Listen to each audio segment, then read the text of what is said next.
بدھ کے دن سورت کوثر کا خاص وظیفہ۔ خدا کی قسم 1 گھنٹے میں دولت ملے گی، نہیں یقین تو آزما لو۔ بسم اللہ الرحمن الرحیم۔ محترم ناظرین، آج بدھ کے دن کا دولت کا خاص وظیفہ سورت کوثر اور الحمدللہ رب العالمین، یہ پڑھتے ہی گھر میں اتنا پیسہ آئے گا، ہر رشتہ دار آپ کے آگے پیچھے گھومے گا، 1 دن میں کروڑوں ملیں گے انشاءاللہ۔ آج بدھ کے دن کا ایک ایسا دولت کا خاص وظیفہ آپ کے حوالے کروں گا، یہ اتنا تیز وظیفہ ہے کہ 2 منٹ میں اثر کر جائے گا۔ ناظرین اکرام، جس بندے کی کئی سالوں سے جیب خالی ہے، جو بندہ کئی سالوں سے غربت تنگ دستی کا شکار ہے، جس گھر میں کئی سالوں سے رزق اور دولت کی تنگ دستی ہے، جہاں رحمتوں برکتوں کی بہاریں آج تک نہیں آئی، وہ دنیا جہاں کے تمام کام چھوڑ کے بدھ کے دن دولت کا وظیفہ کسی صورت مت چھوڑیں۔ یہ دولت کا ایک خاص وظیفہ ہے کہ پڑھنے والا رب کعبہ کو راضی کر لیتا ہے، اور جس بندے سے رب راضی ہو جائے اس بندے کی ہر پریشانی، ہر مشکل، ہر تنگ دستی ٹل جاتی ہے۔ سورت کوثر اور الحمدللہ رب العالمین کا کمالات ہر کوئی جانتا ہے، لیکن اگر کوئی نہیں جانتا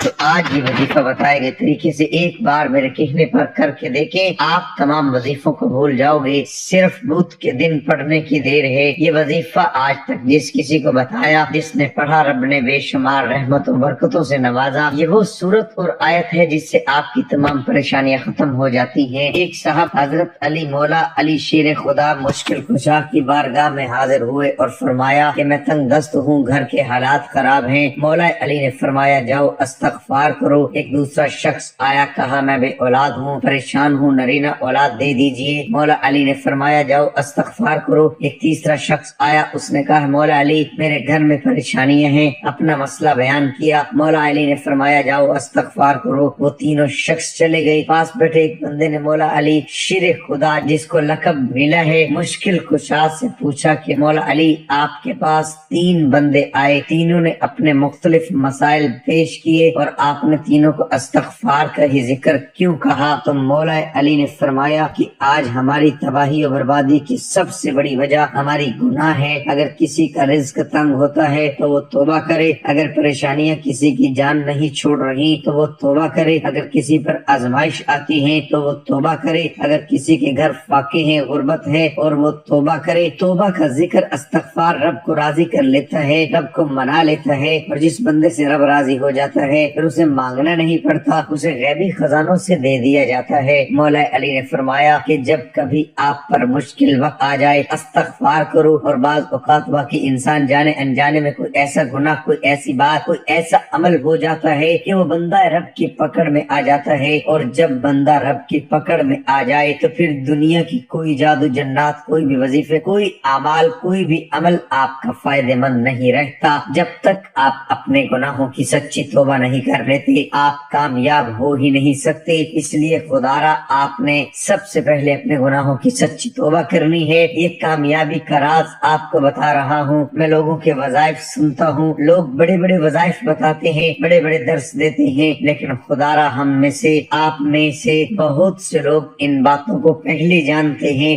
مقصد کیا ہے کہ کوئی ایسا عمل بتا دیا جائے جو ہمیں واقعی کامیاب کر دے، تو استغفار ایک ایسا عمل ہے جو ہمیں گناہوں سے چھٹکارا دلا سکتا ہے۔ ناظرین کرام، ہمارے گناہ ہی ہیں جس کی وجہ سے ہماری تباہی و بربادی بڑھتی جا رہی ہے اور ختم ہونے کا نام ہی نہیں لے رہی۔ آپ اس تباہی و بربادی سے بچنا چاہتے ہیں تو استغفار کی کثرت کریں۔ استغفار کے لغوی معنی مغفرت طلب کرنا ہے، اور مغفرت گناہ کی شر سے بچنے کو کہتے ہیں۔ دین اسلام میں استغفار کی بڑی اہمیت ہے، اور قرآن کریم میں بہت ساری آیات موجود ہیں جو مغفرت و استغفار کے بارے میں بتاتی ہیں۔ کچھ آیات اس بارے میں حکم دیتی ہیں، کچھ اس کی طلب کے بارے میں ہیں، اور کچھ اس کی تعریف بیان کرتی ہیں۔ سورۃ النساء میں اللہ رب العزت نے نبی محترم محمد کو حکم دیا اور فرمایا، اور اللہ تعالیٰ سے بخشش مانگو، بے شک وہ بخشش کرنے اور مہربانی کرنے والا ہے۔ سورۃ مزمل میں رب کریم نے مومنوں کو اس بارے میں حکم دیا، اور اللہ تعالیٰ سے بخشش طلب کرتے رہو، یقیناً وہ بخشنے والا مہربان ہے۔ ختم المرسلین کا فرمان ہے، اور میں اللہ سے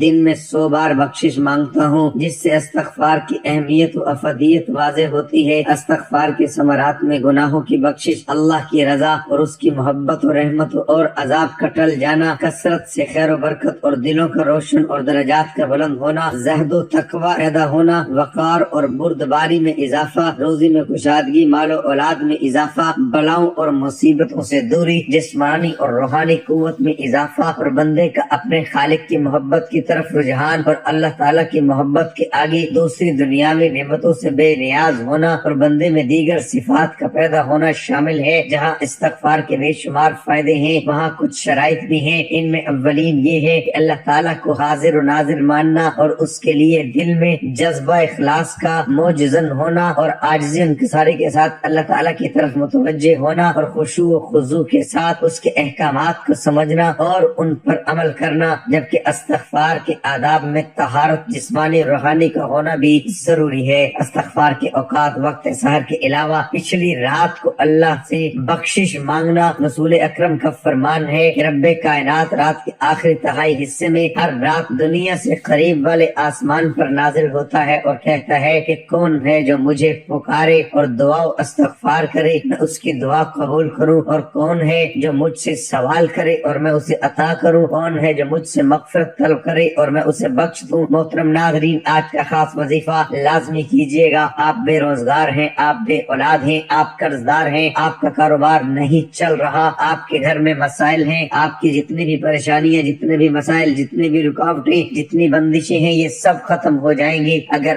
آپ سورۃ کوثر اور الحمدللہ رب العالمین کا وظیفہ کریں گے، کیونکہ یہ ایک ایسی آیت ہے جو اللہ تعالیٰ کی پاکی کو بیان کرتی ہے اور اللہ تعالیٰ کا شکر ادا کرنے کی ہمیں توفیق عطا کرتی ہے۔ جب ہم اللہ تعالیٰ کا شکر ادا کریں گے تو وہ ہمیں غیب سے اتنا خزانہ عطا کرے گا کہ آپ خود حیران رہ جائیں گے، آپ کو سمجھ بھی نہیں آئے گی یہ دولت اور رزق کہاں کہاں سے آ رہا ہے۔ محترم ناظرین، حضرت عائشہ صدیقہ رضی اللہ تعالی عنہ روایت فرماتی ہیں کہ حضور نبی اکرم صلی اللہ علیہ وآلہ وسلم نے فرمایا، قرآن مجید کا ماہر معزز و محترم فرشتوں اور معظم و مکرم انبیاء علیہ السلام کے ساتھ ہوگا، اور وہ شخص جو قرآن پڑھتا ہو لیکن اس میں اٹکتا ہو اور پڑھنا اس پر کند ذہن یا موٹی زبان ہونے کی وجہ سے مشکل ہو، اس کے لیے بھی دگنا اجر ہے۔ ایک دوسری روایت میں ہے کہ وہ شخص جو قرآن پڑھتا ہے حالانکہ یہ پڑھنا اس کے لیے سخت مشکل ہو، اس کے لیے 2 اجر ہے۔ حضرت سعد بن ابی وقاص رضی اللہ عنہ روایت کرتے ہیں کہ رسول اللہ صلی اللہ علیہ وآلہ وسلم نے فرمایا، تم میں سے بہترین لوگ وہ ہیں جو قرآن مجید سیکھیں اور سکھائیں۔ عاصم کہتے ہیں مصعب نے میرا ہاتھ پکڑ کر مجھے اس اعلیٰ مقام پر بٹھایا کہ میں اسے قرآن پڑھاؤں۔ حضرت ابو موسیٰ اشعری رضی اللہ عنہ سے روایت ہے کہ حضور نبی اکرم صلی اللہ علیہ وآلہ وسلم نے فرمایا، جو بندہ مومن قرآن مجید پڑھتا رہتا ہے اس کی مثال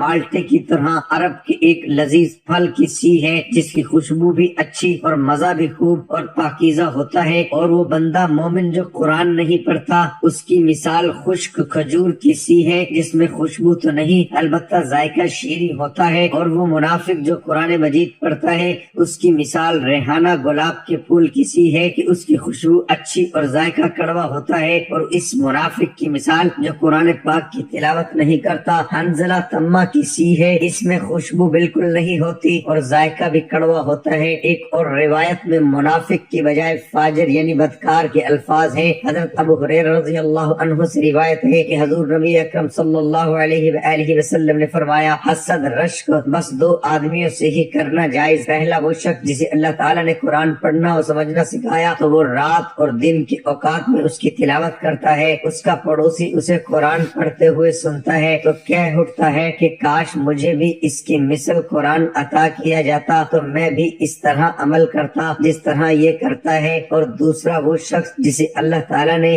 مال بخشا ہے اور وہ اسے اللہ تعالیٰ کی راہ میں صرف کرتا ہے، دوسرا شخص اسے دیکھ کر کہتا ہے کاش مجھے بھی اتنا مال ملتا جتنا اسے ملا ہے تو میں بھی اس طرح عمل کرتا جس طرح یہ کرتا ہے۔ وقت کی نزاکت کو مد نظر رکھتے ہوئے آئیے آج کے وظیفے کی طرف چلتے ہیں۔ بدھ کے دن آپ یہ وظیفہ کسی بھی وقت کر سکتے ہیں، پورا دن پوری رات موجود ہے۔ بدھ کے دن آپ چاہیں تو نماز فجر کے بعد پڑھ لیں، نماز ظہر کے بعد پڑھ لیں، عصر مغرب یا عشاء کے بعد پڑھ لیں، پورا دن پوری رات موجود ہے۔ باوضو مصلی پر بیٹھ کر آپ نے سب سے پہلے ایک بار اعوذ باللہ من الشیطان الرجیم پڑھنا ہے، ایک بار بسم اللہ الرحمن الرحیم پڑھ کے وظیفے کا آغاز کرنا ہے۔ نبی کریم صلی اللہ علیہ وآلہ وسلم کی ذات اقدس پر 3 مرتبہ درود پاک پڑھنا ہے، درود پاک آپ صلی اللہ علیہ وآلہ وسلم پڑھ لیں یا صلی اللہ علی محمد پڑھ لیں یا نماز والا درود ابراہیمی پڑھ لیں، تو اس سے بڑھ کر اور کچھ بھی نہیں۔ ایک مرتبہ میرے ساتھ بھی درود پاک پڑھ لیں تاکہ ثواب ہو۔ اللہم صلی علی محمد وعلی آل محمد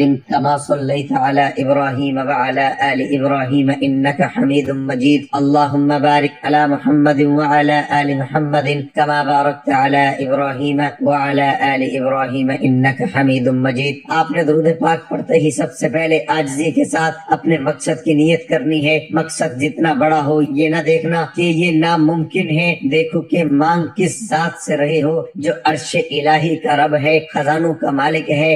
آپ اس رب سے مانگ رہے ہو جس کی قبضہ قدرت میں دونوں جہان کی بادشاہت ہے، اور وہی آپ کو عطا کرے گا۔ بے شک وہ ہر چیز پر قادر ہے اور وہ بہت غفور الرحیم اور بے نیاز ہے۔ آپ انشاءاللہ جو مانگیں گے آپ کو مل جائے گا۔ اپنے مقصد کی نیت کیجئے، اگر گاڑی دولت شہرت جو بھی چاہیں وہ مانگ لیں۔ آپ کو اپنے مقصد کی نیت کرنے کے بعد وہیں بیٹھے آنکھوں کو بند کرنا ہے، پوری توجہ اور دھیان سے وظیفہ پڑھنا شروع کیجئے۔ یہی کامیابی کا راز ہے۔ یہی جس طرح ایک مکان ایک بلڈنگ بنائی جاتی ہے تو اس کی بنیاد رکھی جاتی ہے، دیواریں مضبوط کی جاتی ہیں، اسی طرح کسی بھی کامیابی کا راز شروع ہوتا ہے درود پاک پڑھ کر۔ جو بھی دعا اور جو بھی وظیفہ کیا جاتا ہے وہ ضرور قبول ہوتا ہے۔ جو بندہ درود پاک پڑھتا ہے تو وہ اللہ تعالیٰ کو راضی کرتا ہے، کیونکہ اللہ تعالیٰ اس عبادت سے بہت زیادہ خوش ہوتا ہے۔ اس لیے کہا جاتا ہے کہ تمام عبادات میں سے سب سے زیادہ افضل درود پاک پڑھنا ہے، جس کی قبولیت کا کوئی شک نہیں، کیونکہ رب کی رضا اس میں ہے کہ جب بندہ اپنے کبیرہ صغیرہ گناہوں کو بخشوا لیتا ہے تو رب راضی ہو جاتا ہے۔ اسی طرح سے آپ نے درود پاک پڑھ کر یہ وظیفہ شروع کرنا ہے۔ یہ وظیفہ آپ اپنے ہاتھ کی انگلیوں پر گن کے پڑھ سکتے ہیں۔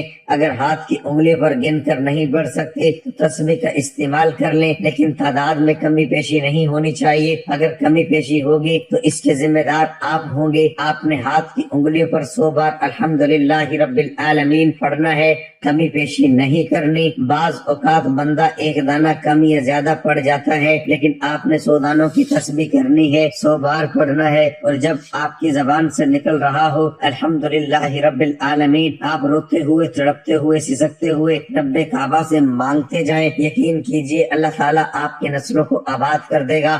جن گناہوں کی پکڑ کی وجہ سے رب نے آپ کا رزق تنگ کیا ہے، آپ کے گھر میں پریشانیاں ہیں، فاقے ہیں، غربت ہے، تنگ دستیاں ہیں، اس صورت کی فضیلت و برکت سے ہر طرح کی پریشانیاں، ہر طرح کے گناہ اور ہر طرح کی بندشیں ٹوٹ جائیں گی اور کامیابی آپ کا مقدر ہو جائیں گی۔ 100 دانوں کی ایک تسبیح پڑھنے کے بعد اب دوسرے نمبر پر جو آپ نے وظیفہ کرنا ہے وہ رب کے 2 ناموں کا وظیفہ ہے۔ 11 بار آپ نے یا رزاق یا فتاح کا وظیفہ پڑھنا ہے۔ یا رزاق، اے رزق دینے والی ذات، اے مشکلوں پر قابو پانے والی ذات، اے کامیابی دینے والی ذات۔ یا رزاق یا فتاح کو پکارنے کی دیر ہے، عرش الہی سے فرشتے زمین پر اتریں گے، کامیابیاں چھوڑ جائیں گے۔ یا رزاق یا فتاح کو ملا کے پڑھا تو 1 بار ہو گیا، یا رزاق یا فتاح کو ملا کے پڑھا تو 2 بار ہو گیا۔ اس طرح آپ نے یہ وظیفہ 11 بار پڑھنا ہے۔ وظائف ہر کوئی بتاتا ہے لیکن کامیابی ہونے کا طریقہ کوئی نہیں بتاتا، کامیابی کا راز ہر کوئی چھپا لیتا ہے۔ ہم تو چاہتے ہیں کہ لوگوں کی آسانیاں ہوں، لوگوں کی دعائیں قبول ہوں، لوگوں کی پریشانیاں ختم ہو۔ غور سے سنیے گا، نبی کریم صلی اللہ علیہ وآلہ وسلم پر درود پاک پڑھنے کے بعد پہلے نمبر پر وظیفہ آپ کی سکرین پر نظر آ رہا ہے۔ الحمدللہ رب العالمین کو 100 بار پڑھنا ہے۔ دوسرے نمبر پر جو وظیفہ ہے وہ رب کے 2 نام یا رزاق یا فتاح ہیں۔ آپ نے صرف 11 بار یا رزاق یا فتاح کو بتائے گئے طریقے سے پڑھنا ہے۔ اب تیسرے نمبر پر آخری جو وظیفہ ہے آپ نے صرف اور صرف 11 بار سورہ کوثر پڑھنی ہے۔ انا اعطیناک الکوثر فصل لربک وانحر ان شانئک هو الابتر۔ 1 بار سورۃ کوثر پڑھ کر وظیفہ مکمل کر دینا ہے۔